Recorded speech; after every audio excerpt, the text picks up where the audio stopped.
2011 সালের 7 জানুয়ারি বাংলাদেশ ভারত সীমান্তের এই অংশে বিএসএফের গুলিতে নিহত হয়েছিল বাংলাদেশি কিশোরী ফেলানী খাতুন।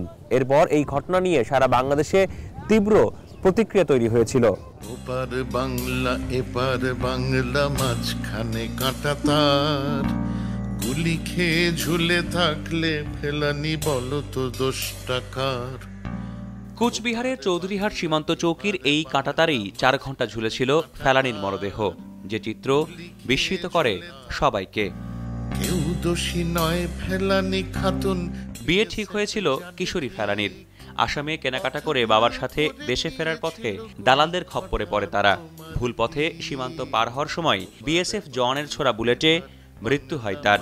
তাদের কেউ কিছু করলো না বিএসএফ, আমাদের কিন্তু ধরতেও পারতো, কিন্তু যদি থাবা মেরে ধরে আরামসে ধরতে পারে বিএসএফ, ধরেও নাই, কোনো একটা কথাও বলে নাই, কিছু না বললা দালালে ময়ূর উপরে উঠে দিছে, আর এদিকে বিএসএফ মানে সামনে থেকে গুলি করছে। বেকসুর ছুটে পেয়েছে সেপাই, খুনিরা যেমন পায়। ফেলানীকে বিদ্ধ করা গুলিতে ক্ষতবিক্ষত হয় কোটি বাংলাদেশের হৃদয়। প্রতিবাদ হয় পশ্চিমবঙ্গেও, আর এতেই বিচারের আশায় বুক বাঁধে ফেলানী পরিবার। কিন্তু বিএসএফ এর আদালতে অমিয় ঘোষ খালাস পাওয়ায় দ্বিতীয় দফায় বুক ভাঙে তাদের। আমার আশা ছিল যে আমি মেয়ে বিয়ে দিয়ে আমি 3 মাস পরে আসবো, আইসা মেয়ে জামাই আনবো, মেয়ে আনবো। আল্লাহ তাআলা আমার ওই আশাটা পূর্ণ করতে দেয় নাই।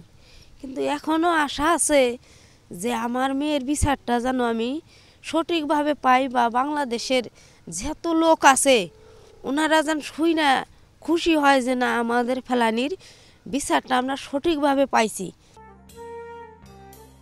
তবে আশার কথা হচ্ছে ওই আদালতের রায় পুনর্বিবেচনার নির্দেশ দেওয়া হয়েছে। নতুন করে শুরু হয়েছে বিচার। ফেলানীর পরিবার সহ পুরো বাংলাদেশ এখন তাকিয়ে আছে সেই বিচারের দিকেই। তুমিও গাইতে গুনগুন করে হয়তো সন্ধে। রাহাত মিনহাজ, যমুনা নিউজ, নাখারগঞ্জ, নাগেশ্বরী। কাঁটাতার থেকে ঝোলে